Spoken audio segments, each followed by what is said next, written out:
Shri Amit Shah to reply the discussion.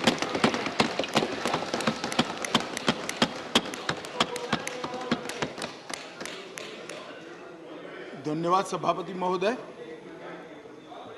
आज जो bill लेकर मैं इस महान सदन के सामने उपस्थित हुआ हूं, वो बिल के चर्चा में डॉक्टर अभिषेक मनु सिंघवी से लेकर श्रीमान आठवले जी तक 34 सम्मानीय सदस्यों ने अपने अपने विचार रखे।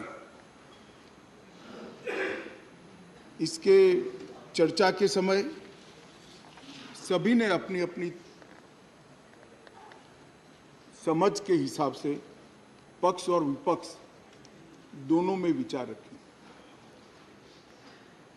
माननीय सभापति महोदय, मैं आपके माध्यम से पूरे सदन को आश्वस्त करना चाहता हूं कि बिल का उद्देश्य केवल और केवल दिल्ली में सुचारू रूप से भ्रष्टाचार विहीन और लोकाभिमुख शासन हो। अब किसी को भ्रष्टाचार विहीन और लोकाभिमुख शासन में विरोध है तो इसका तो मेरे पास कोई जवाब नहीं है, मगर मैं इतना जरूर आश्वस्त करना चाहता हूं कि बिल के एक भी प्रावधान से मान्यवर पहले जो व्यवस्था थी जब इस देश में कांग्रेस की सरकार थी, वो व्यवस्था में किंचित मात्र भी परिवर्तन नहीं हो रहा है। मान्यवर, मैं आज जो बिल लेकर आपके सामने उपस्थित हुआ हूं, वो महामहिम राष्ट्रपति जी के 19 मई 2023 को राष्ट्रीय राजधानी क्षेत्र दिल्ली में सेवाओं के प्रशासन और प्रबंधन से जुड़े अध्यादेश जो उन्होंने प्रख्यापित किया था, वो अध्यादेश से बनी हुई व्यवस्था के स्थान पर विधि द्वारा बनी हुई व्यवस्था को प्रस्तापित करने के लिए बिल लाया हूं। ये इसका मूल उद्देश्य है।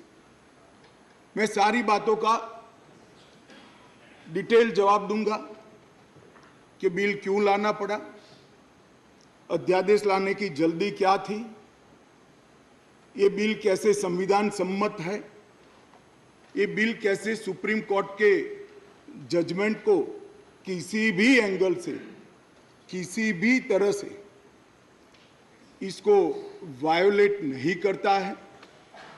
ये सारी चीजों का मैं जरूर जवाब दूंगा। माननीय महोदय, चूंकि इतनी लंबी चर्चा इस सदन ने करी है, मैं दिल्ली की स्थिति को थोड़े शब्दों में जरूर सदन के सामने रखना चाहूंगा। मान्यवर, दिल्ली कई मायनों में सभी राज्यों से अलग प्रदेश है, क्योंकि यहाँ संसद भवन भी है, कई सारे इंस्टीट्यूशन का स्टेटस एंजॉय करने वाली संवैधानिक हस्तियां यहाँ विराजमान होती, सुप्रीम कोर्ट है, एम्बेसीज यहाँ है, और बार बार दुनिया भर के राष्ट्राध्यक्ष यहाँ पर चर्चा करने के लिए यहाँ आते हैं। मान्यवर, इसीलिए दिल्ली को यूनियन टेरिटरी बनाया गया है। स्टेट लिस्ट के मुद्दों पर यहाँ की सरकार को सीमित मात्रा में अधिकार दिए हैं। दिल्ली असेंबली के साथ मगर सीमित अधिकारों के साथ यूनियन टेरिटरीज है। तो आगे पर जिसको भी दिल्ली में चुनाव लड़ना है, इसको दिल्ली के एक कैरेक्टर को समझना चाहिए। मान्यवर, मैं जब पंचायत का चुनाव लड़ता हूं और पार्लियामेंट के अधिकारों की मांग करता हूं, तो ये संवैधानिक रूप से पूरे नहीं हो सकते। हम जब चुनाव लड़ते हैं, दिल्ली के एमएलए का या चीफ मिनिस्टर की दावेदारी करते हैं, तब हमको मालूम होना चाहिए कि यूनियन टेरिटरीज है। और स्वप्न तो मुझे कोई भी आ सकता है, मगर चुनाव में जो लड़ता हूं इसके हिसाब से भी हो सकता, स्वप्न पूरे हो सकते हैं। और अगर देश का प्रधानमंत्री बनना है तो संसद का चुनाव लड़ना पड़ता है, दिल्ली के एमएलए का चुनाव से नहीं लड़ना पड़ता है। माननीय अध्यक्ष महोदय, दिल्ली के शासन का इतिहास भी मैं जरा बताना चाहता हूं। स्वतंत्रता पूर्व भी दिल्ली कई सालों से किसी न किसी प्रकार से देश का सत्ता का केंद्र रहा, राजधानी रहा।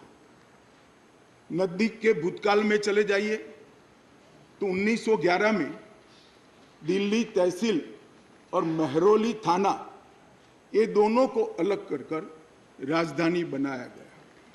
बाद में वर्ष 1919 और 1935 के अधिनियमों में उस वक्त की ब्रिटिश सरकार ने दिल्ली को चीफ कमिश्नर प्रोविंस माना। स्वतंत्रता के समय के जब संविधान बनने की प्रक्रिया हुई, उस वक्त दिल्ली के स्टेटस के बारे में पट्टाभी सीतारामैया और बाबा साहेब आम्बेडकर की एक कमेटी बनी और ड्राफ्टिंग कमेटी ने दिल्ली की स्थिति को लेकर विस्तृत विचार विमर्श किया। माननीय सभापति महोदय, पट्टाभी सीतारामैया समिति ने दिल्ली को लगभग राज्य स्तर का दर्जा देने की सिफारिश की थी। उसी कमेटी के चर्चा के वक्त पंडित नेहरू, सरदार पटेल, सी राजगोपालाचारी, डॉक्टर राजेंद्र प्रसाद और स्वयं डॉक्टर अंबेडकर जैसे नेताओं ने इसका अलग अलग तर्क देकर विरोध किया था। मान्यवर, 1949 में संविधान के अंतिम मसौदे के साथ संविधान सभा के अध्यक्ष को भेजी गई डॉक्टर अंबेडकर की रिपोर्ट का मैं पेरा पढ़ना चाहता हूं। जहां तक दिल्ली का सवाल है, हमें ऐसा लगता है कि भारत के राजधानी के रूप में शायद ही किसी स्थानीय प्रशासन के अधीन दिल्ली को रखा जा सकता है।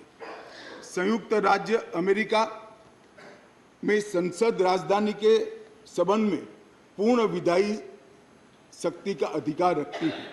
ऑस्ट्रेलिया में भी ऐसा है। आगे अंबेडकर की रिपोर्ट कहती है, किसी विशेष क्षेत्र के मामले में क्या किया जाना है, ये राष्ट्रपति अपने आदेश द्वारा निर्धारित करेंगे। निसंदेह वह अन्य मामलों की तरह इसमें भी जिम्मेदार मंत्रियों की सलाह पर काम करेंगे। यदि वह चाहे तो दिल्ली में एक उपराज्यपाल रख सकते हैं। वह आदेश द्वारा एक स्थानीय विधायिका भी बन सकता है और इसके संगठन एवं शक्तियों का प्रावधान संसद कर सकती है। मान्यवर, श्रीमान मनोज जी ने कहा कि मैं कोटेशन को पढ़ाता हूं। मनोज जी, अगर इसी प्रकार के कोटेशन का इंटरप्रिटेशन आप जेएनयू में पढ़ाते होगे तो विद्यार्थियों की बुरी गत होगी।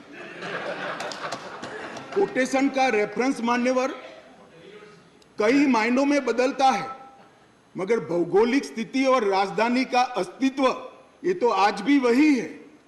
ये जो रिपोर्ट है वो इसलिए दिल्ली को पूर्ण राज्य बनाने के साथ सहमत नहीं थी कि दिल्ली राजधानी क्षेत्र है। मनोज जी जरा समझा दे सदन को कि आज क्या दिल्ली राजधानी नहीं है? आज दिल्ली की राजधानी का महत्व समाप्त हो चुका है। कोटेशन कुछ ऐसे होते हैं मनोज जी, जो पृथ्वी के अंत तक सत्य सनातन होते हैं, बदलते नहीं। कुछ कोटेशन ऐसे भी होते हैं। मान्यवर, स्वतंत्रता के बाद पार्ट सी स्टेट एक्ट 1951 से दिल्ली को विधानसभा दी गई, किंतु विधानसभा की शक्तियां सीमित एवं संसद के कानून के तहत रखी गई। ये भी सोच समझ कर किया गया। वर्ष 1956 में राज्य पुनर्गठन आयोग की सिफारिशों के आधार पर दिल्ली में विधानसभा को भंग कर दिया गया और दिल्ली को संघ शासित प्रदेश बना दिया गया। लगभग 3 दशक तक मान्यवर व्यवस्था चलती रही। 87 में सरकार या कमेटी बनी, जो बाद में बालकृष्णन कमेटी में परिवर्तित हुई और उसमें 1991 में 69वां संवैधानिक संशोधन किया, जिसमें संविधान में धारा 239 ए डाली गई और दिल्ली को विशेष दर्जा दिया गया। मैं इस बात पर पूरे सदन का ध्यान आकृष्ट करना चाहता हूं कि दिल्ली के रेफरेंस में संविधान का जब भी जिक्र करते हैं दिल्ली के शासन को मिले हुए अधिकारों के लिए, तब संविधान में धारा 239 ए को पढ़ना होगा, क्योंकि ये विशेष धारा है जो यूटी राजधानी क्षेत्र को व्याख्यायित करती है और उसकी शासन संबंधी सभी व्यवस्थाओं को इसमें वर्णित किया गया है। अब इसमें आप यहाँ पर ऐसा भाषण करेंगे कि आज दिल्ली की बारी है, कल उड़ीसा की है, आज दिल्ली की बारी है, कल आंध्र प्रदेश की है, आज दिल्ली की बारी है, कल फलाने राज्य की है। कोई संसद सदस्य ऐसी बातें सुन के अपना मत नहीं बदलेगा। राघव जी, आप जरा भी चिंता मत करिए। ऐसा नहीं है कि सिर्फ आप पढ़ सकते हैं, सभी लोग पढ़ सकते हैं, सभी लोग समझते हैं और सभी लोग चीज़ों को जानते भी हैं। सभी लोग जानते हैं कि इस प्रकार के बदलाव किसी राज्य में नहीं हो सकते, यूटी में ही हो सकते। मगर प्रॉब्लम इसमें राज्य और यूटी का नहीं है। हम है यूटी में, चुनाव यूटी के लड़े हैं और राज्य की पावर एंजॉय करनी है, इसका प्रॉब्लम है। मान्यवर, प्रॉब्लम का कोई जवाब भारत सरकार के पास नहीं है, दिल्ली की जनता के पास भी नहीं है, ये सदन के पास भी नहीं है। अपनी मानसिकता को ही बदलना पड़ेगा, सीमित करना पड़ेगा, संयत करना पड़ेगा, तब जाकर मान्यवर इसका रास्ता निकलेगा। मान्यवर, क्या हुआ बाद में? 91 से 2015 तक ऊपर नीचे कई बार एक दल की सरकार आई, कई बार विपक्ष की सरकार आई। मैं बहुत जिम्मेदारी के साथ यहां बताना चाहता हूं कि इस बिल से जो ट्रांसफर पोस्टिंग के सेवाओं के काम के लिए जो अधिकार का वर्णन किया गया है, ये सारे अधिकार प्रैक्टिस में यहीं पर वो ही चलते थे। 91 से लेकर 2015 तक मदन लाल खुराना जी मुख्यमंत्री रहे, फिर साहिब सिंह वर्मा बने, फिर थोड़े समय के लिए स्वर्गीय सुषमा स्वराज जी बनी, फिर थोड़े शीला दीक्षित जी बनी, मगर किसी से केंद्र सरकार से झगड़ा नहीं हुआ, किसी को नहीं हुआ, क्योंकि सब लोग विकास करना चाहते थे, सब पावर लेना नहीं चाहते थे। मान्यवर, उस वक्त कई बार कांग्रेस की सरकार थी और हमारी सरकार ऊपर रही, कई बार हमारी सरकार नीचे थी, ऊपर कांग्रेस की सरकार रही। ट्रांसफर पोस्टिंग के लिए कभी झगड़ा नहीं हुआ। उस वक्त यही व्यवस्था से निर्णय होते थे और किसी मुख्यमंत्री को कोई तकलीफ नहीं थी। मगर 2015 में एक आंदोलन के आधार पर बनी हुई सरकार है और फिर जो बताया कई सदस्यों ने कि केंद्र सरकार पावर हाथ में लेना चाहती है, भैया केंद्र सरकार को पावर हाथ में लेने की जरूरत नहीं है। 130 करोड़ की जनता की कृपा से हमें पावर भारत की जनता ने ही दे दिया। ये अधिकार हमें भारत की जनता ने दिया और कई राज्यों में, पूर्ण राज्यों में भारतीय जनता पार्टी की पूर्ण बहुमत की सरकार चल रही है। कोई पावर लेने की जरूरत नहीं है। एक बिल हम लाए हैं पावर केंद्र में लाने के लिए नहीं, केंद्र ने दिए हुए पावर पर दिल्ली यूटी की सरकार अतिक्रमण करती है, इसको वैधानिक रूप से रोकने के लिए ये बिल लेकर आए। मान्यवर, शब्दों के श्रृंगार से असत्य को सत्य नहीं बनाया जा सकता। लंबे चौड़े ऑक्सफोर्ड की डिक्शनरी के सुंदर सुंदर अंग्रेजी शब्दों से बोलने से असत्य सत्य नहीं हो जाता है। मान्यवर, मैं सबको बताना चाहता हूं कि कोई भी इसका विरोध करे अगर सत्य है कि 91 से लेकर 2015 तक यही व्यवस्था चलती थी, इसमें हमने कोई फर्क नहीं किया है। मान्यवर, मैं इसलिए बात करना चाहता हूं कि नई व्यवस्था आई, कई सदस्यों ने कहा, मैं तो तब बोलना नहीं चाहता मगर कहा है इसलिए सिर्फ रिपीट करता हूं कि अराजकता फैलाने का काम दिल्ली में शुरू हो गया है। मान्यवर, शासन व्यवस्था के एक फ्रेमवर्क में चलना पड़ता है। अगर मैं मंत्री हूं तो मेरे मंत्री के नाते अधिकार है तो दायित्व भी है।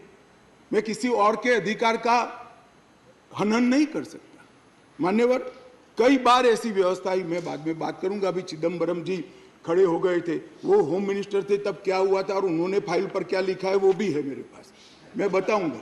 मान्यवर, परंतु मैं इतना स्पष्टता से कहना चाहता हूं कि 91 से लेकर 2015 तक ये व्यवस्था जस की तस थी, जिसको बदलने के लिए 2015 में एक परिपत्र किया गया दिल्ली सरकार द्वारा, जिसको नलीफाई करने के लिए भारत सरकार ने एक परिपत्र सेवाओं के बारे में इश्यू किया। उसको उच्च न्यायालय में चुनौती दी गई। उच्च न्यायालय में भारत सरकार के पक्ष में फैसला आया, फिर सर्वोच्च न्यायालय की खंडपीठ को वो रिफर कर दिया गया। 2018 में सर्वोच्च न्यायालय की खंडपीठ ने एक आदेश दिया, जिसका सार है कि मंत्री परिषद की अधिकारों को सर्वोच्च न्यायालय ने प्रस्तावित किया।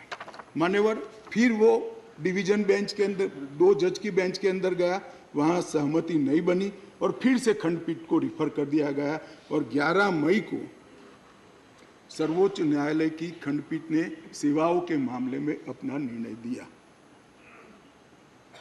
ये जो निर्णय है मान्यवर, इसमें सर्वोच्च न्यायालय ने ये विषय तय किया है, भारतीय संघ को केवल 3 विषयों पर पॉलिसी और पुलिस, पब्लिक ऑर्डर और लैंड, ये 3 विषय पर ही कार्यकारी अधिकार प्राप्त है। सेवाओं का अधिकार दिल्ली सरकार के पास रहता है। परंतु उसी जजमेंट में ये कहा गया, हालांकि 239A को कोट कर कि संसद को दिल्ली राजधानी क्षेत्र के सभी विषयों पर और किसी भी क्षेत्र पर कानून बनाने का अधिकार है। मान्यवर,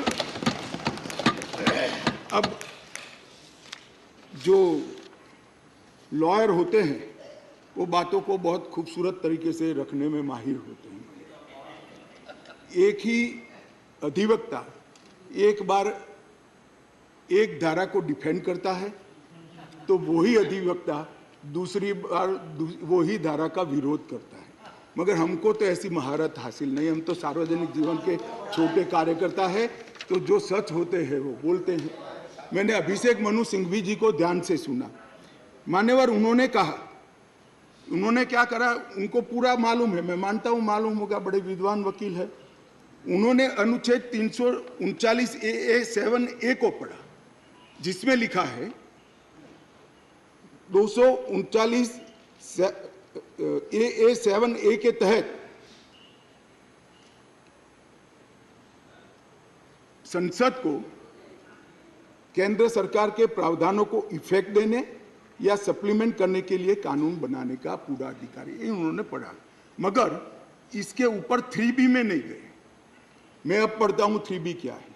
पहले मैं 239A में दिल्ली के विषय में विशेष प्रावधान किए गए हैं। इसके तहत दिल्ली विधानसभा सहित संघ शासित प्रदेश है, विधानसभा सहित संघ शासित प्रदेश। मान्यवर, इसके 239A3B के अनुसार दिल्ली के संघ राज्य क्षेत्र या पूरा राज्य क्षेत्र या उसके किसी भी भाग के बारे में उससे संबंधित किसी भी विषय पर कानून बनाने का अधिकार संसद का अधिकार।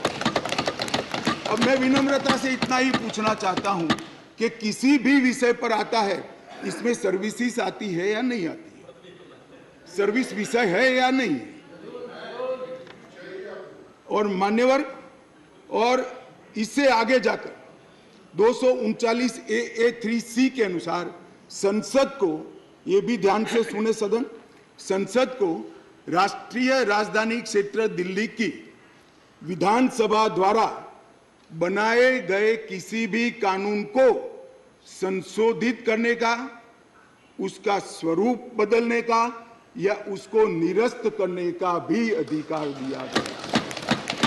और मानने वाले हम लेकर नहीं आए, कौन लाए?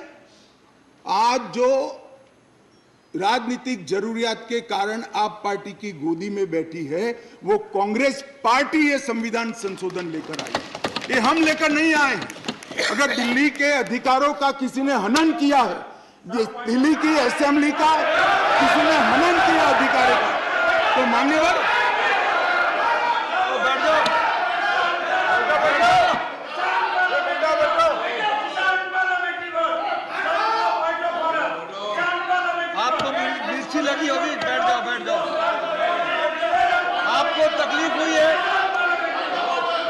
गोदी में बैठने में तकलीफ हुई है।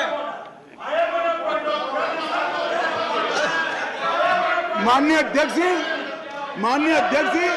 इनको करने में तकलीफ नहीं और सुनने में क्यों तकलीफ होती है? करते हैं तो सुनना पड़ेगा। गोदी में बैठ गए। मैं फिर से रिपीट करना चाहता हूं, केवल और केवल राजनीतिक स्वार्थ के कारण आप पार्टी का एपीचमेंट करने के लिए ये अपने ही लाए हुए कानून का ये विरोध कर रहे हैं।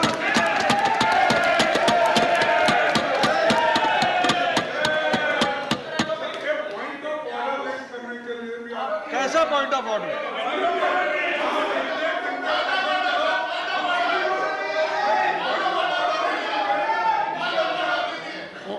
Honorable Minister, Honorable Minister, Honorable माननीय अध्यक्ष जी, Honorable Minister. Would you please raise your point of order? Point of order पे What रहूंगा। is your point? Our rule, Please, our rule says unparliamentary word cannot be used in this house. We have the book of list और उसी list के हिसाब से किसी party किसी के साथ जाने पे उसकी गोदी में बैठी है, ये वर्ड अनपार्लियामेंट्री है। कल हम भी बोलेंगे। आप डेकोरम की बात करते हो, आप डेकोरम की बात करते हो, तो कल ये किसकी गोदी में बैठे हैं हम भी बीजेपी के लिए बोलेंगे कि कौन सी गोदी है, किसकी गोदी में बैठे हैं। तो डेकोरम आप कहते हो, तो डेकोरम मेंटेन हम भी करना चाहते हैं। और speaker sir, you are not to make a speech. I have heard your point of order. I reject the point of order. Take your seat. Sir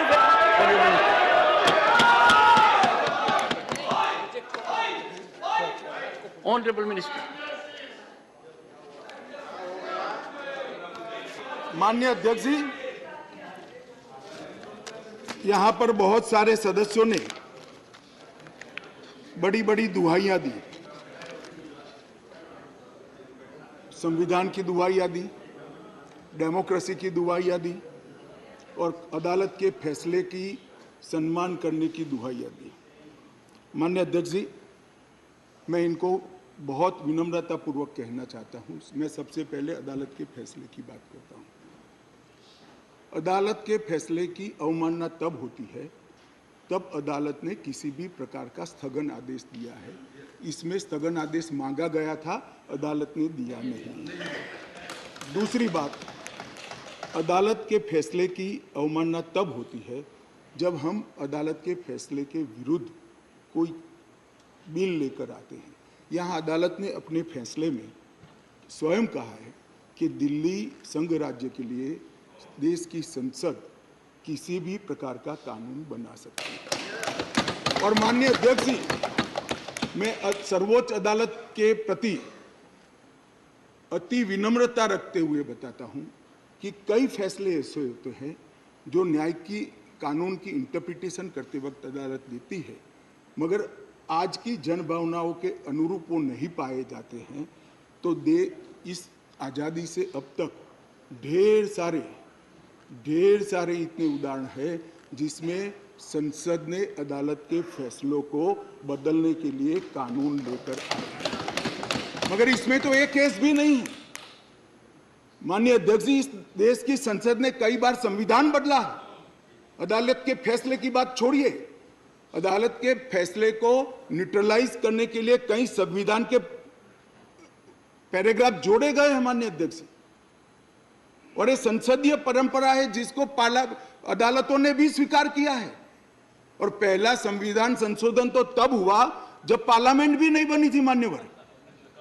constituent assembly ने पहला संविधान संशोधन पारित किया था, तब से संविधान बदलने की प्रक्रिया चली है। और मैं आपको बताता हूं भाई, हम संविधान में बदलाव इमरजेंसी डालने के लिए नहीं लाए हैं।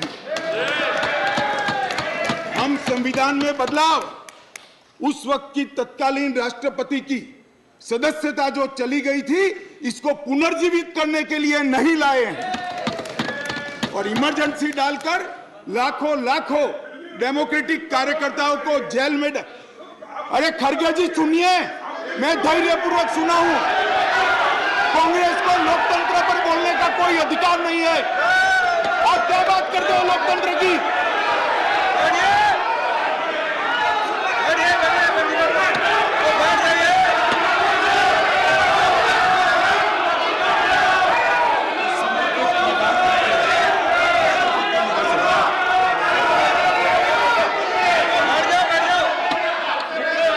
Honorable members, please take your seat. Take your seat. Nothing will go on record. Take your seat. Take your seat. One second, please. Honorable members, the Honorable Home Minister was throughout present by and large, and he heard everyone very patiently. And everyone in the House, now he has a right and duty as Home Minister to address the House. He is... Something wrong? Honorable Home Minister, nothing will go regard. Please. मान्यवर, मैं थोड़ी जल्दबाजी में प्रधानमंत्री की जगह राष्ट्रपति बोल गया, इसलिए मैं थोड़ा फिर से रिपीट करना चाहता हूं। इस देश के पूर्व प्रधानमंत्री की सदस्यता बचाने के लिए हम ये बिल नहीं लेकर आए। ये बिल संविधान की भावनाओं को संभालने के लिए हम लेकर आए। और मान्यवर, इमरजेंसी डाली गई, हम तो बहुत छोटे थे उस वक्त। ये बिल पर ही है, ये बिल पर ही है। भैया डिस्कस, मान्यवर ऐसा है कि जब ये लोग बिल पर चर्चा कर रहे थे, मुझे डेमोक्रेसी समझा रहे थे, तो मैं उनको डेमोक्रेसी समझा रहा हूं कि डेमोक्रेसी क्या है। इमरजेंसी के अंदर मान्यवर 3 लाख से ज्यादा राजनीतिक दलों के बड़े बड़े नेताओं को जेल में डाल दिए गए, जेल में डाल दिए। माननीय अध्यक्ष जी, सारे अखबारों पर सेंसरशिप डाल दी गई। माननीय अध्यक्ष जी, इंडियन एक्सप्रेस ने अपने संपादकीय को खाली रखना पड़ा। माननीय अध्यक्ष जी, ये लोग डेमोक्रेसी की बात कर रहे हैं, ये लोग डेमोक्रेसी की बात कर रहे हैं। माननीय अध्यक्ष जी, और जब माननीय अध्यक्ष जी इन्होंने पूछा कि भाई अध्यादेश आप लाए थे, तो एक बहुत सुंदर क्रोनोलॉजी देश के मतदाताओं को गुमराह करने के लिए थी। माननीय अध्यक्ष जी, इसका जवाब मुझे देना ही पड़ेगा, फिर से उनकी भावनाएं उद्वेलित होगी, मगर मुझे देना पड़ेगा। माननीय अध्यक्ष जी, उन्होंने कहा 11 मई को फैसला है और 17 मई को ऑर्डिनेंस लाया गया और 19 मई को एससी को सुप्रीम कोर्ट को छुट्टी पर जाना था, तब ऑर्डिनेंस को घोषित किया गया। माननीय अध्यक्ष जी, मैं इसका तो पूरा क्यों करना पड़ा, इसका मुझे जस्टिफिकेशन देना चाहिए, क्योंकि विरोध भी 2 दर्ज हुए इसी विषय पर। परंतु मैं उनको ये कहना चाहता हूं, और ये एक मुद्दे कौन खड़े कर रहे हैं जिनका पूरा जीवन सुप्रीम कोर्ट में वकीलात करते करते गया। उनको ये भी मालूम नहीं है कि वैकेशन बेंच होती है, वैकेशन बेंच होती है, और वैकेशन के अंदर भी अगर उचित लगे तो मुख्य न्यायाधीश महोदय खंडपीठ भी बना सकते हैं, संवैधानिक खंडपीठ भी बना सकते हैं और स्थगन आदेश दे सकते हैं। वैकेशन के बाद क्या हुआ, ऑर्डिनेंस आ गया, वैकेशन के बाद चैलेंज किया, चैलेंज कर स्थगन आदेश मांगा, सुप्रीम कोर्ट ने नहीं दिया, आज भी नहीं है। मैं तो बिल लेकर आया हूं। अब ये क्रोनोलॉजी का क्या मतलब है बताइए। मगर यहां चर्चा कर एक भ्रांति खड़ी करना कि हमारे अधिकारों को लेने के लिए लालायित थे। भैया, अधिकारों को लेने के लिए लालायित नहीं थे, हम दिल्ली की जनता के अधिकारों की रक्षा के लिए लाए। इसलिए मान्यवर, ये जल्दी करनी पड़ती। मान्यवर, मैं आगे बताता हूं कि जल्दी क्यों करनी पड़ी। मान्यवर, अब मेरे पास भी एक क्रोनोलॉजी है, जरा उसको धैर्य से सुनना चाहिए। मान्यवर, 11/5/23 को ये अध्यादेश आया और ये फैसला है।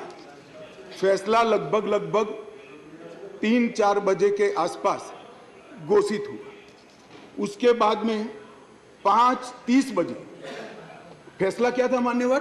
फैसला तो ये था कि संवैधानिक खंडपीठ ने एक फाइंडिंग दिया है, ये रेगुलर बेंच के सामने जाएगा, रेगुलर बेंच हियरिंग करेगी और बाद में इस पर आदेश पारित करेगी, तब जाकर ये फैसला लागू होगा।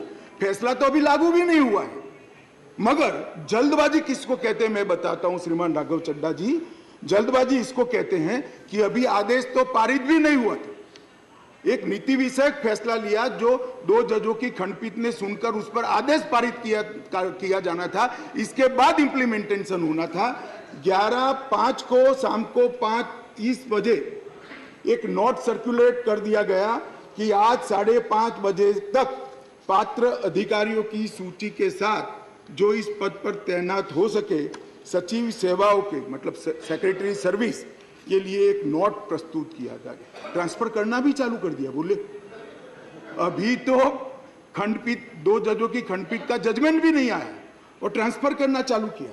सोशल मीडिया में घोषणा कर दी, अभी तो एप्लीकेशन मंगाई, नोट मंगाया है। सोशल मीडिया पर कह दिया श्री आशिक माधवराव मोरे को बदल दिया गया।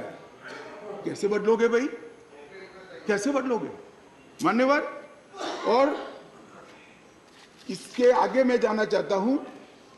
इसके बाद सतर्कता विभाग विजिलेंस के मिनिस्टर ने सभी सहायक निर्देशकों को आदेश दे दिया कि विशेष सचिव सतर्कता को रिपोर्ट न करिए, उनको डायरेक्ट रिपोर्ट करिए।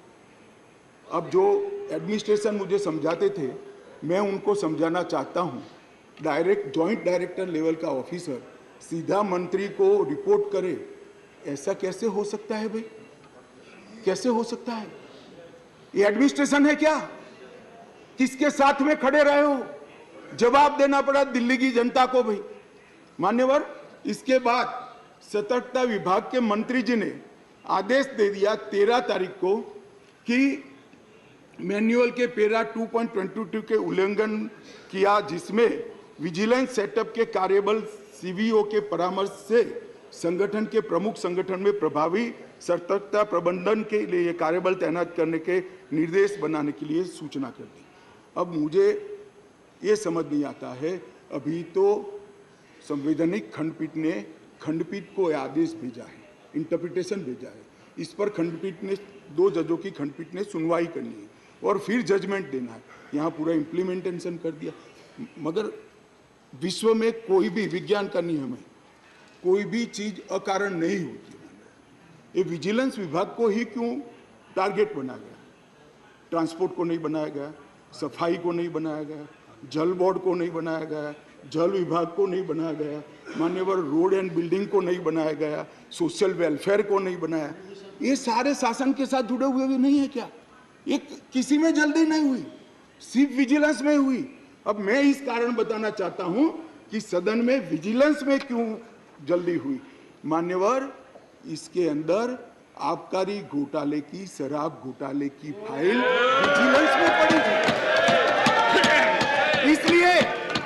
इसलिए मान्यवर आधी रात को विजिलेंस डिपार्टमेंट खोलकर फाइलों की हेराफेरी करने की फरियाद दिल्ली पुलिस को मिली है। मान्यवर केशव राव जी कहते थे हम तो ना इनके साथ है ना उनके साथ है, ना आपसे जुड़ाव है ना उनसे जुड़ा है। बीआरएस वालों का भी इस शराब घोटाले के साथ आप पार्टी के साथ जुड़ाव है, इसीलिए आप वहां बैठे हो। मान्यवर, एक फाइल थी आबकारी घोटाले वाली, दूसरी फाइल थी एक यहाँ पर शीश महल बना है मान्यवर, बहुत बड़ा शीश महल। हमने When we speak, you stop us. Sheesh Mahal is allowed to नहीं, एक मिनट मान्यवर, शीश महल में असंसदीय क्या है? अभी मैं आगे तो बोला ही नहीं। What is your objection? What is the problem? For sake of objection, you are raising objection. क्या है? पागल हो गया है। No, you just want to hold the floor. 258. Sorry, please. 258. Sorry. Let us not make issue of non-issues. 258. Take your seat. 258. Take your seat. 250. Sit down. You want Take me your to sit? seat. Okay, I'll sit. Take your seat. Take your seat, please. Take your seat. 258. Take your seat. Honorable Minister. मान्यवर, मैं कहता हूं शीश महल में क्या असंसदीय है, चर्चा करें जरा खड़े होकर। वैसे ही व्यवधान करने के लिए खड़े हो जाते हैं। जरा समझाइए।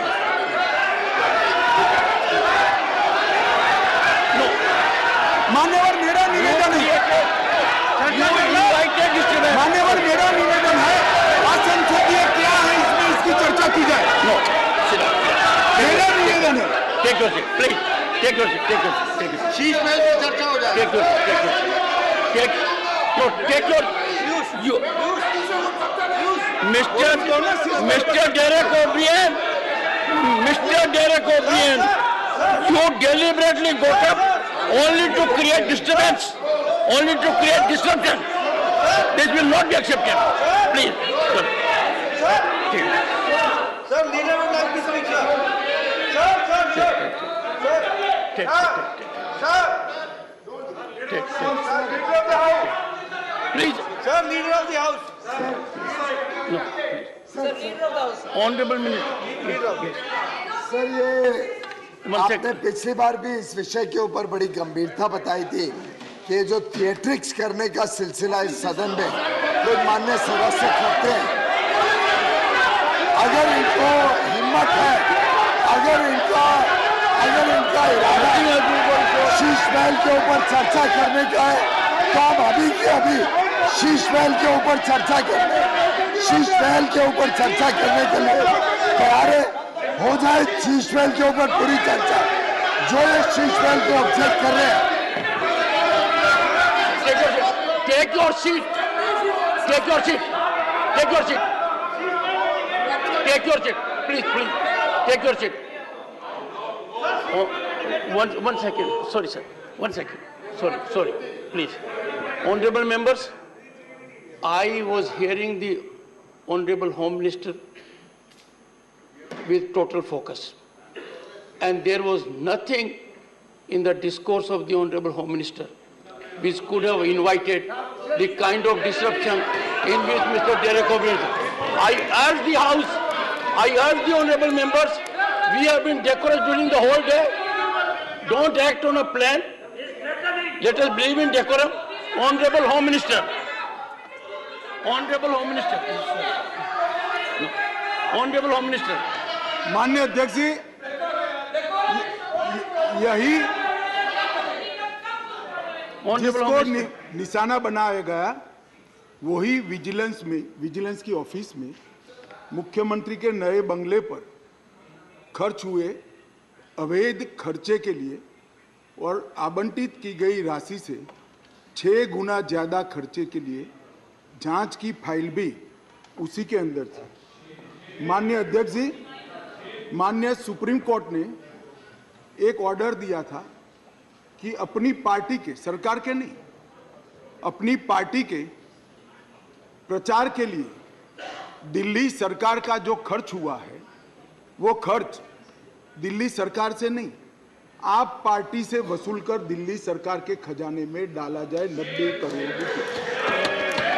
इसकी जांच भी यही विजिलेंस डिपार्टमेंट ने की। मान्यवर, इन्होंने दिल्ली सरकार के पास लॉ एंड ऑर्डर नहीं है, इसका मतलब पुलिस नहीं है, इसलिए वहां इंटेलिजेंस डिपार्टमेंट नहीं हो सकता है, मगर उन्होंने एक फीडबैक यूनिट बनाया और फीडबैक यूनिट से राजनीतिक जानकारियां इकट्ठा करना शुरू करी। मान्यवर, इसके खिलाफ भी एक जांच चली और ये जांच की फाइल भी विजिलेंस डिपार्टमेंट ने दी। मान्यवर, BSES और BYPL ये 2 वीज वितरण कंपनियां हैं जिनका 21,000 करोड़ रुपया दिल्ली सरकार को बकाया है, देना है, फिर भी 2,000 करोड़ का उनको पेमेंट कर दिया गया। इसकी भी जांच चल रही है, वो जांच की फाइल भी इसी विजिलेंस डिपार्टमेंट में थी। मान्यवर, और ये आधी रात को जो कागज इधर उधर कोड़ने का प्रयास किया गया वो ही इमरजेंसी थी। चिदम्बरम साहब को शायद मालूम नहीं था, इसलिए पूछते थे कि क्या इमरजेंसी थी, तो भाई ये इमरजेंसी थी, इमरजेंसी ये थी। और मान्यवर, अगर ये न करते तो सारे घोटालों की फाइलों को गुम करने का एक नया घोटाला रजिस्टर करना, और इसलिए इमीडिएटली ऑर्डिनेंस लाना पड़ा जो संविधान सम्मत है। संविधान में ऑर्डिनेंस की व्याख्या और अधिकार ऐसे स्थितियों के लिए ही दिए गए हैं और सबको मालूम है जब ऑर्डिनेंस लेकर आते हो तो 6 माह के अंदर या सबसे पहले सदन के अंदर, जो सदन जब मिलेगा तब सदन के सामने रखना पड़ता है। तो आज मैं लेकर आया हूं। अब इसमें गैर संवैधानिक क्या है भाई बताओ तो? इतनी सारी 5 घंटे से चिल्लाट करते हैं, इसमें गैर संवैधानिक क्या है? क्या प्रीपेड? तो क्या कर रहे हैं? और क्या कर रहे हैं? नहीं डिबेट तो कर रहे हैं। नहीं, एक सेकंड। मान्यवर खड़गे साहब की बात सही है। चिल्लाना शब्द निकाल दीजिए। बार बार रिपीटेशन के साथ इसको आप दोहरा रहे हो, इसलिए मैं बता रहा हूं बस। खड़गे साहब की बात सही है सर। मान्यवर, अब ये विधानसभा के अधिकारों की बात करते हैं। हम सब ये सम्मानीय सदन के सदस्य हैं। सदन जब राष्ट्रपति महोदय आहूत करती है, बाद में इसका सत्र अवसान होता है। ये संविधान की एक बनाई हुई सदन को चलाने की कार्यरीति है। इस पूरे देश में एक ही असेंबली है जिसका सत्रावसान ही नहीं हुआ ना, सत्रावसान होता ही नहीं। स्पीकर साहब सदन को मुलतवी करते और फिर जब बोलाना है, राजनीतिक भाषण करना है, तब सदन को बुलाकर 3 घंटे चलाकर फिर से बंद कर देते। दिल्ली असेंबली ऐसी है जिसका आज तक सत्रावसान ही नहीं हुआ है। मान्यवर, आप मुझे बताइए ऐसे चल सकता है? माननीय अध्यक्ष जी, विधानसभा के rules of procedure and conduct of business 1997 के नियम 70 में विधानसभा अध्यक्ष को सदन को स्थगित करने का अधिकार दिया है। ये अधिकार इस तरह से देश के किसी भी असेंबली के स्पीकर ने नहीं उपयोग किया है। मैं इस पर कोई टिप्पणी करना नहीं चाहता। अगर उचित है तो कांग्रेस पार्टी ने जरूर इसका समर्थन करना चाहिए कि भाई विधानसभा को या संसदों को स्थगन कर ही चलाना, कभी सत्रावसान नहीं करना, वो सेशन में ही रहेंगे। अब सेशन में ही रहेंगे तो कानून कैसे बनाओगे? अब कैबिनेट बुला ही नहीं सकते। इसलिए क्या स्थिति है समझिए साहब। 2020 में सत्र की संख्या कितनी हुई दिल्ली के? 1 बजट सत्र। 2021 में कितनी? 1 बजट सत्र। 2022 में कितनी बार सदन बुलाया गया? 1 बार बजट सत्र।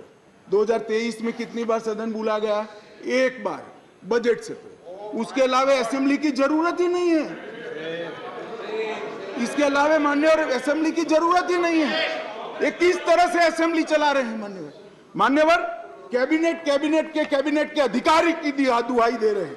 2022 में 6 कैबिनेट बैठक सिर्फ हुई है, 1 साल में सिर्फ 6। इसमें से 3 बजट रिलेटेड है और 3 एक बिजली कंपनी को सहायता करने के लिए बुलाई गई, बाकी एक भी कैबिनेट नहीं बुलाई। मान्यवर, 2023 में सिर्फ 2 ही कैबिनेट बुलाई गई और दोनों बजट के कामकाज के लिए बुलाई। अब आप क्या भैया कैबिनेट का दुहाई देते हो? क्या अधिकार का दुहाई देते हो? ना कैबिनेट मिलती है, ना सदन मिलता है और हमें डेमोक्रेसी पढ़ाते हो भाई। ऐसा कभी नहीं होता भाई। ये जो कहते हैं ना कि क्या विशेष हुआ था, इसलिए मैं समझाता हूं मान्यवर क्या विशेष।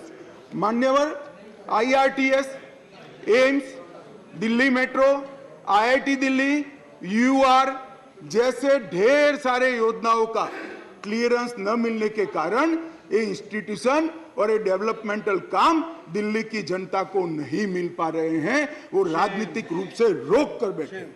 5G टेक्नोलॉजी लाने का रास्ता मोदी जी सुगम करना चाहते थे।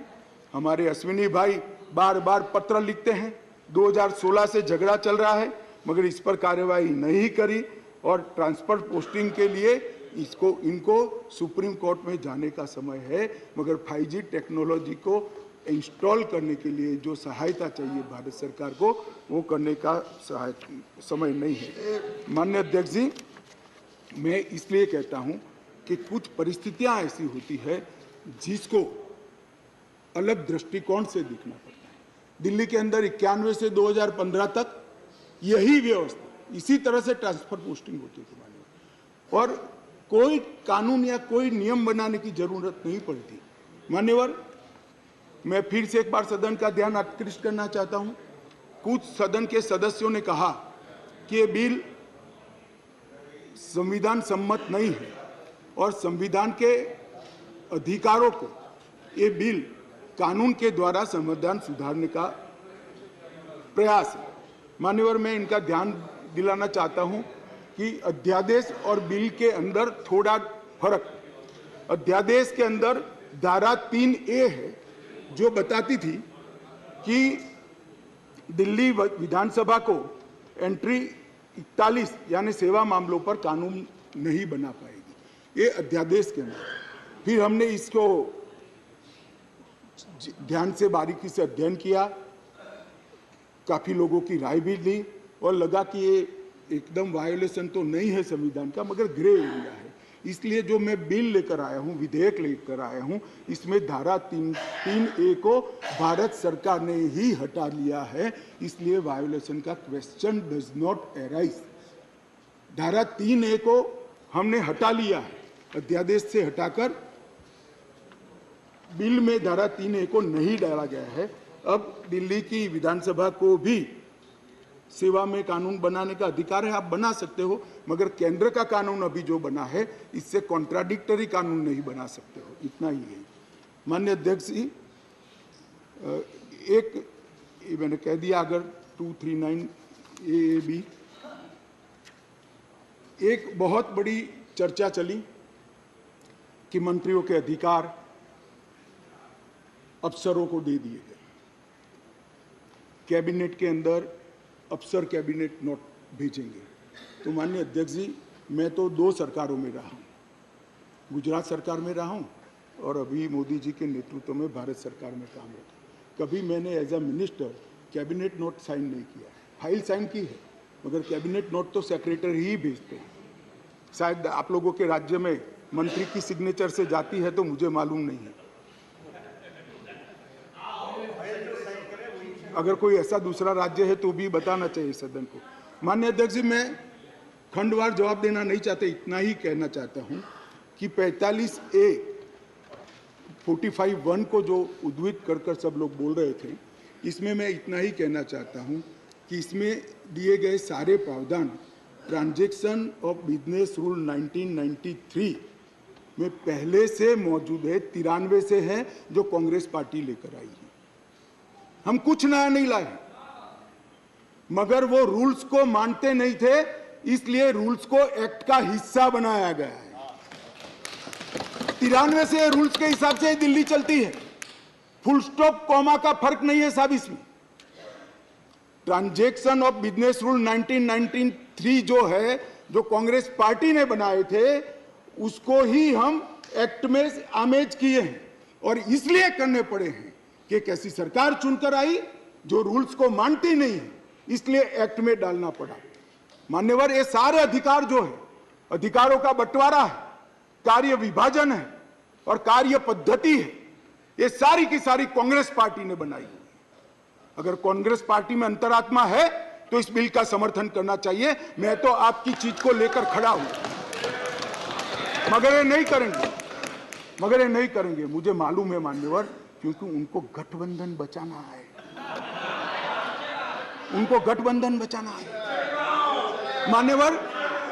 मान्यवर, मैं आपको बताना चाहता हूं, ये आप पार्टी का जन्म ही कांग्रेस का विरोध कर हुआ।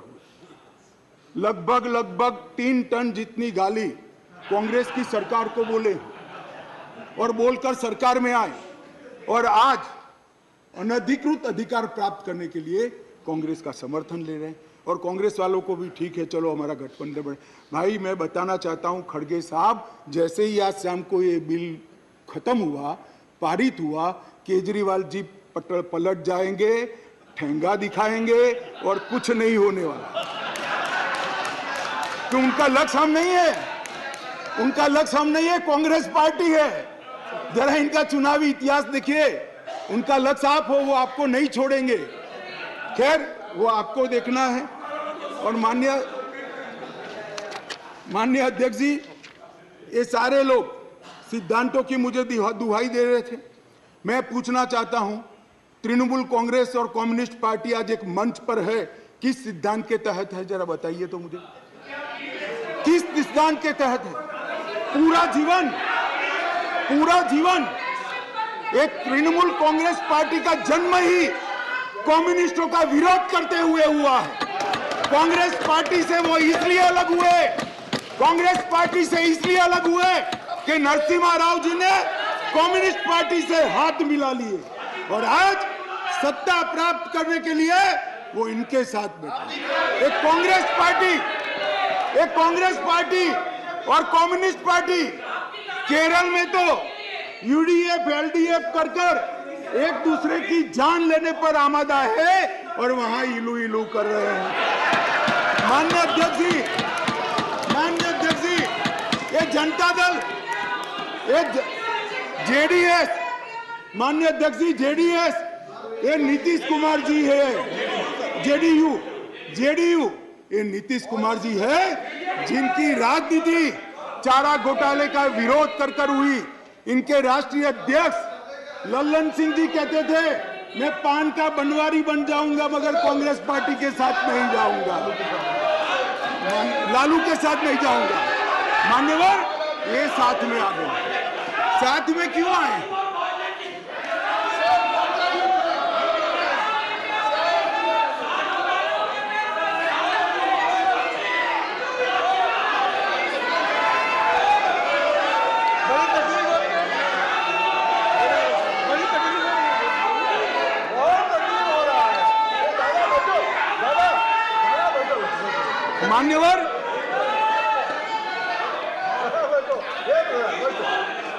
मान्यवर, ये साथ में क्यों आए हैं?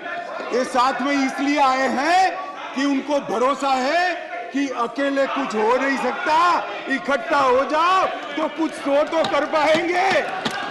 मगर मैं आज बताना चाहता हूं मान्यवर, और 5-10 लोगों को जोड़ दो, कुछ नहीं होने वाला है।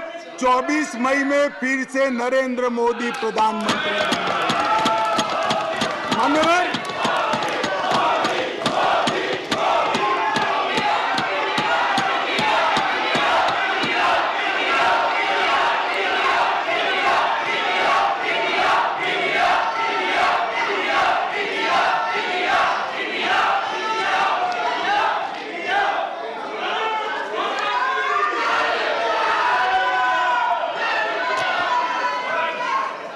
मान्यवर, श्री संजय राउत ने कहा, मान्यवर श्री संजय राउत ने कहा,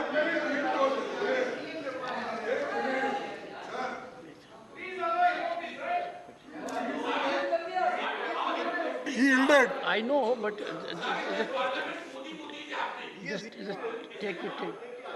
Don't get agitated, sir. We will have a good transactional business. Yes, leader of the opposition. Your point of order, sir. देखिए, जरा मुझे 2 मिनट चांस दीजिए बस। देखिए, शाह साहब उन्होंने ऑर्डिनेंस पे बोल रहे हैं, ठीक है, लेकिन ऑर्डिनेंस को छोड़ के वो हमारे इमरजेंसी से लेकर और अब तक जो आगे 2024 में, अरे भाई तो भाई चुप, सब आधे कांग्रेस के हैं इसमें, आधे कांग्रेस में है। देखिए, आप भी सब आप भी थे। तो सर, मेरा एक ही निवेदन है कि शाह साहब अच्छे भाषा में बोलते हैं, हिंदी में अच्छा, जैसा अंग्रेजी में हार्वर्ड को उन्होंने बोले कि अच्छे शब्दों में, ऐसा वैसा ही वो भी हिंदी में बहुत अच्छे तरीके से व्याकरणबद्ध हिंदी बोल रहे हैं, ठीक है। लेकिन क्या बोल रहे हैं कि 2024 के इलेक्शन को वो संदेश दे रहे हैं यहाँ से कि हम जीतेंगे, माननीय खड़गे जी, एक सेकंड और अपोजिशन का पूरा माननीय खड़गे जी, माननीय खड़गे जी, अपोजिशन के क्या है, टीका टिप्पणी कर रहे हैं। एक सेकंड, माननीय आप खड़गे अपने विषय पे वन बोलिए। सेकंड, माननीय खड़गे जी, आप डिबेट में करीब पूरे समय रहे हैं। हाँ? और डिबेट में आप करीब पूरे समय रहे हैं, पर कुछ समय आप नहीं थे। मैं आपको कह सकता हूं कि आप रिकॉर्ड को देखिए, सभी सदस्यगण ने अपने भाषणों के अंदर जो आयाम अपनाया है उसका रिस्पॉन्स है। ये नहीं, ये no honourable home minister, honourable home minister, honourable home minister, honourable home minister. खड़गे साहब, मैं ध्यान रखता हूं।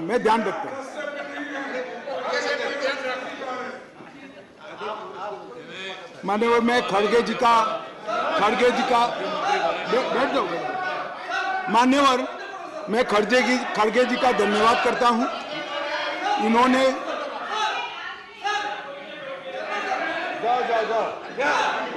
मान्यवर, मैं खड़गे जी का धन्यवाद करना चाहता हूं कि इन्होंने मुझे सदन की उच्च परंपराओं का ध्यान दिलाया। मैंने सदन की परंपराओं का ध्यान रखते हुए सटल वे में मेरी बात कही थी, परंतु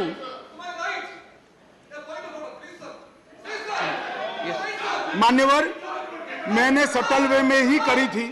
मैसेज आधा अधूरा गया था, खड़गे जी ने पूरा मैसेज डाल दिया, इसलिए मैं उनका धन्यवाद करना चाहता हूं। मान्यवर, संजय राउत जी ने कहा कि मोदी जी विदेश जाते हैं तो उनका सम्मान होता है, कोई उनका ऑटोग्राफ मांगता है, कोई उनको झुककर नमन करता है, कोई उनसे अपॉइंटमेंट मांगता है, कोई मोदी जब बॉस कहता है, वो सम्मान मोदी जी का नहीं है, देश का सम्मान। मैं यही कहना चाहता हूं, हमारे मन में कोई मुगलता नहीं है कि नरेंद्र मोदी व्यक्ति का सम्मान है, ये नरेंद्र मोदी नाम के देश के प्रधानमंत्री का सम्मान। मगर इतने सारे देश के राष्ट्रपति, प्रधानमंत्री, राष्ट्राध्यक्ष भारत के प्रधानमंत्री को सम्मान देते हैं, इससे देखकर आप भी जरा देना चालू करो तो थोड़ा अच्छा दिखेगा। मान्यवर, कम्युनिस्ट पार्टी के 2 सदस्यों ने मेरी पार्टी का उल्लेख देकर कहा कि मेरी पार्टी का आजादी के आंदोलन में कोई इतिहास नहीं है, हिस्सा नहीं। सुनिए, मगर मैं उनके एक व्यवहारिक जनरल नॉलेज पर क्वेश्चन उठाना चाहता हूं कि जो व्यक्ति का, मतलब इंस्टीट्यूशन के नाते कहता हूं, जो पार्टी का जन्म ही 1950 में हुआ हो, वो आजादी के आंदोलन में कैसे हिस्सा ले सकते हैं भैया? हमारी पार्टी का जन्म ही 1950 में हुआ, हम कैसे आजादी का आंदोलन लड़ेंगे? मान्यवर, मगर कई ऐसे हमारे फाउंडर मेंबर थे, श्यामा प्रसाद मुखर्जी से लेकर कई सारे। आज बंगाल अगर भारत में है तो श्यामा प्रसाद मुखर्जी के कारण है, और अगर आज कश्मीर भारत में है तो श्यामा प्रसाद मुखर्जी के कारण। और मान्यवर, ये कह रहे थे ये नागपुर से इशारा आता है, नागपुर से। ठीक है भाई, चलो 1 सेकंड के लिए मेरी बात मान लो, नागपुर से इशारा आता है, आपकी बात को मैं मान लेता हूं, मगर नागपुर तो भारत का हिस्सा है, रसिया या चीन नहीं है। आपकी पार्टी तो रसिया और चीन से इशारा लेती थी। मान्यवर, ये मुझे क्या कह रहे हैं? कम्युनिस्ट पार्टी बात कर रही है देशभक्ति की, कम्युनिस्ट पार्टी देशभक्ति की बात कर रही है। मान्यवर, इनको ये ठीक नहीं लगता। मान्यवर, चिदंबरम साहब ने कहा कि दिल्ली के लिए भी बीजेपी का अधिकार नहीं, दिल्ली में बीजेपी की 2 बार सरकार नहीं हुई। तो भाई, अगर यही सिद्धांत है तो आपको तो बोलने का ही अधिकार नहीं। आपके तो ना संसद सदस्य है, ना धारासभा में कोई सदस्य है। हमारे कम से कम 7 संसद सदस्य भारतीय जनता पार्टी के। और यही थियरी को माने तो विपक्ष के नेता ने ढेर सारे राज्यों के लिए वो बोल ही नहीं पाए। यूपी के लिए नहीं बोल पाएंगे, बिहार के लिए नहीं बोल पाएंगे, बंगाल के लिए नहीं बोल पाएंगे, ओडिशा में नहीं बोल पाएंगे, नॉर्थ ईस्ट में। ये सदन का हर सदस्य देश के झर्रे झर्रे के लिए चप्पे चप्पे बोल सकते। किस तरह से देश के गृह मंत्री को रिस्ट्रिक्ट करना चाहते हैं? मान्यवर, मैं सदन का सदस्य हूं तो भी देश के किसी भी हिस्से के लिए चिंता करने का मेरा अधिकार है और संविधान दत्त अधिकार है। मान्यवर, किस प्रकार की बात इतने सीनियर व्यक्ति करते हैं? मान्यवर,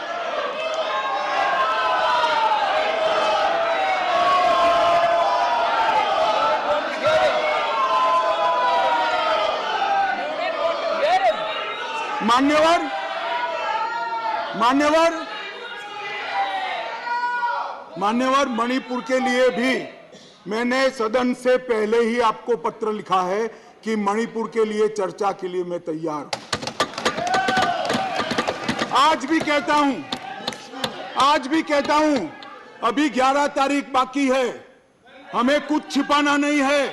छिपाना आपको है जो चर्चा होने नहीं देते हो, आपको छिपाना है। और मैं कहता हूं मान्यवर, 11 तारीख को चर्चा खड़गे जी कह दे, मैं कहता हूं इसी तरह से सुन नहीं पाएंगे मान्यवर, नहीं सुन पाएंगे, और इसीलिए मणिपुर पर चर्चा करने के लिए तैयार। मान्यवर,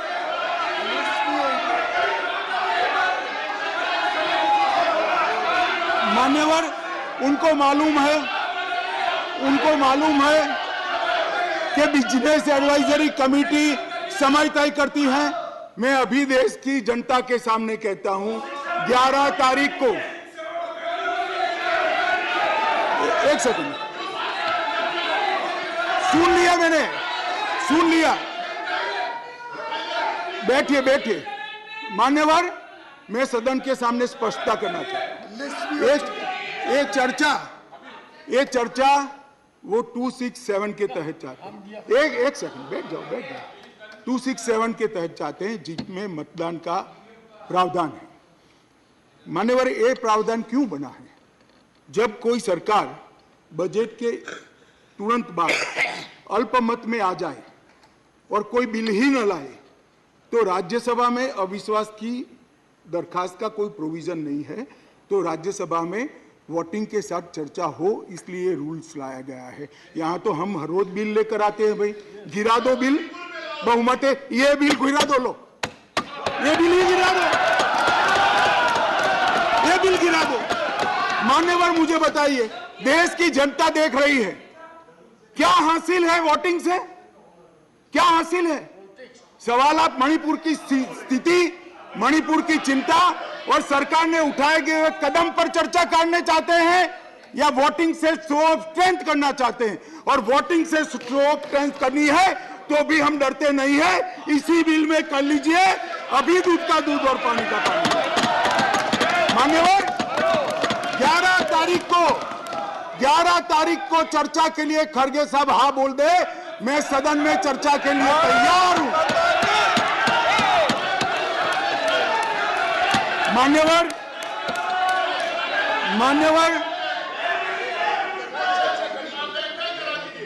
ऐसा है जयराम जी, आपको भी मालूम है अभी नहीं हो सकती। कल अविश्वास का प्रस्ताव है, आपको मालूम है। मान्यवर, देश की जनता सुन ले, 8, 9 और 10 अविश्वास का प्रस्ताव है, इसलिए मुझे कह रही है कि आज 8, 9, 10 में चर्चा करिए। कांग्रेस पार्टी ही लाई है, और मैंने सदन के पहले दिन से आपको पत्र लिखा है मान्यवर, कि सदन में कितनी भी लंबी चर्चा के लिए मैं तैयार हूं, मैं हर बात का जवाब दूंगा, और ये मेरा संवैधानिक दायित्व। मगर जब लोकसभा में अविश्वास प्रस्ताव पर चर्चा होती हो, तब ये चाहते हैं मैं यहां बैठूं।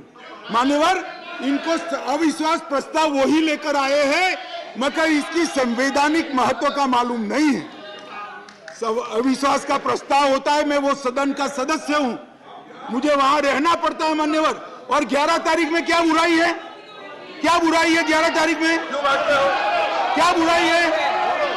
मान्यवर, चर्चा से भाग रहे हैं, ये चर्चा नहीं चाहते हैं, मान्यवर होने नहीं देते हैं। इसलिए मैं कहता हूं मान्यवर कि चर्चा करनी नहीं है, और चर्चा करे तब बोलकर भाग जाना है। आज अच्छा है, कम से कम एकता दिखाने के लिए वोटिंग करने के लिए बैठे हैं। चलो वो बहाने से भी बैठकर संविधान के नियमों के हिसाब से, संसद के नियमों के हिसाब से चर्चा करी, इसके लिए धन्यवाद। मेरा पूरा सदन से मान्यवर निवेदन है कि जो मैं विधेयक लेकर आया हूं इसको पारित किया।